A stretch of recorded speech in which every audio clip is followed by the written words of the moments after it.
Dragon Ball is one of the most popular franchises, not just in the realm of manga and anime, but in the entire world! Created by Akira Toriyama, Dragon Ball's inspirations came from the classic Chinese tale Journey to the West, various kung fu films like those of Jackie Chan's, with a dash of the comedic tone of the successful Dr. Slump series that Mr. Toriyama penned. While the story would go in wildly different directions in terms of tones, aesthetics, and themes throughout the years, mainly due to Toriyama's improvisational skills, it's still a beloved story for so many out there. So today, I want to analyze the initial 500 plus chapter manga run of Dragon Ball, from its humble beginnings to its superpowered climaxes. The first arc of Dragon Ball is the titular quest for the Dragon Balls, or the Pilaf Saga, named after the tiny bastard gremlin villain who is ultimately ineffective because of Monkey, but we're getting ahead of ourselves. This arc introduces to some of the main players in Dragon Ball. Goku, a tiny but powerful monkey boy in the forest who meets up with the rich teenage girl Bulma, who is looking for the Dragon Balls to grant a really petty wish. Goku decides to join Bulma on the adventure, where they meet various wacky characters that would become mainstays in the series, like Master Roshi, Yamcha, and Chi-Chi.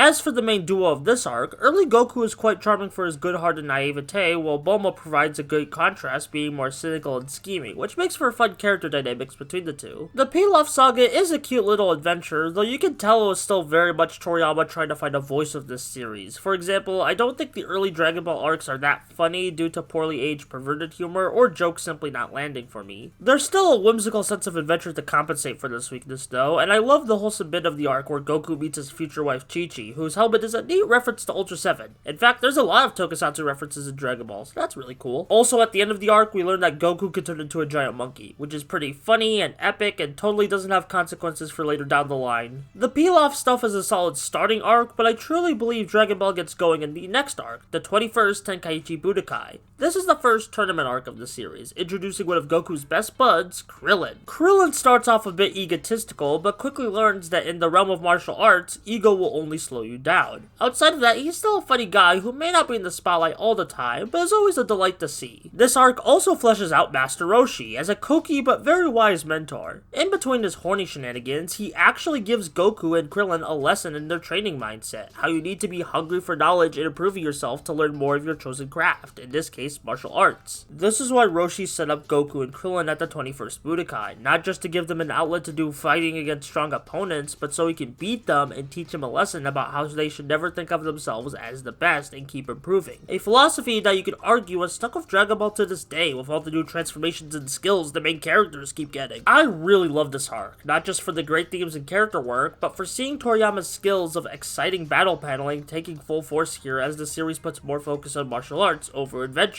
Also, there's this character called Lunch who is probably the most underrated Dragon Ball character, and it's a shame she basically gets forgotten about after a certain point, because I do enjoy characters with split personalities, especially since Lunch brings some of the better jokes of early Dragon Ball here. As for the next saga, the epic Red Ribbon Army Saga, it features the titular military organization going after the Dragon Balls, using lethal force all over the world to get what they want. This was a solid adventure that shows Goku's compassion as he fights for those who have been affected by the actions of the Red Ribbon Army. The first two commanders aren't too much of a challenge for Goku, but when we get to the final commander, he hires the most deadly assassin in the world, Tao Pai Pai. Despite being a super skilled fighter, Tao Pai Pai is very subdued in terms of his dialogue, which makes him stand out compared to the big personalities we'll get later on for Dragon Ball's villains, but still makes him a memorable character, as he's all business with little time for gloating or fanfare. The ending of the arc is a bit anticlimactic, since after the drama of Goku losing against Tao Pai Pai, training to defeat the assassin, and defeating him, he just blows through the rest of the army with little effort, which is fun, yeah, but isn't as strong as the Tao Pai Pai challenges we've had before.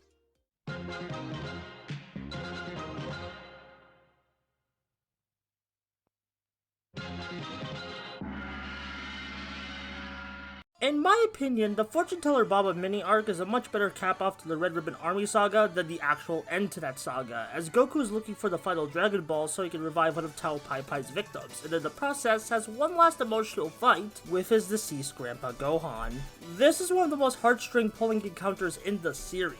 Goku fighting his parental figure and saying goodbye to him one last time in order to make sure someone else's parental figure gets another chance at life is such a beautiful concept for the story, and further showcase Goku's immense kindness and compassion. While Goku is a competent martial artist, he's still a kid at this point of the story, so seeing him bawl and hug his grandpa one last time is so bittersweet. It's one of the best moments in not just the original run, but the whole Dragon Ball franchise. After that tear-jerking event, we do a 3-year time skip in time for the 22nd Tenkaichi Budokai, focusing on a couple of new rivals, Ten Shinhan and Chaozu, who provide great challenges for a main cast of fighters. This tournament has some of my favorite fights in the series, like Goku vs. Krillin and Goku vs. Ten Shinhan, but also has some touching emotional moments, like Roshi forfeiting one of his battles as he puts his trust into the next generation of fighters, expanding on the themes present in the last tournament. Or Ten Shinhan rejecting his sleazy master and giving Goku a fair and square fight, which leads to Ten Shinhan winning the whole tourney. It's very entertaining stuff, and it ends with a dramatic cliffhanger that leads into the next story arc, Krillin's death. Such a out of nowhere but tragically compelling way to build up the incoming storyline.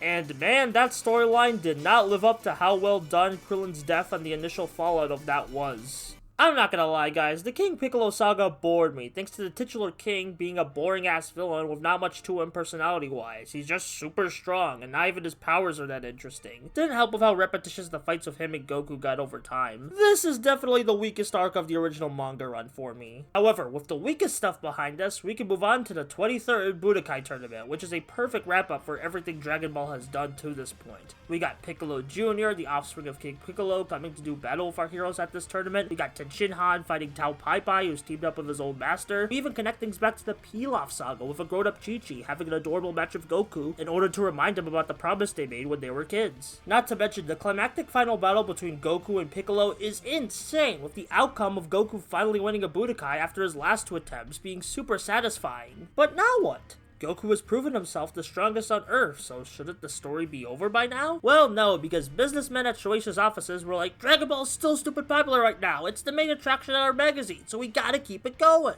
So Toriyama, improvising like he usually does, made some decisions that would redefine Dragon Ball for a new generation and make it an even bigger hit, not just in Japan, but all over the world.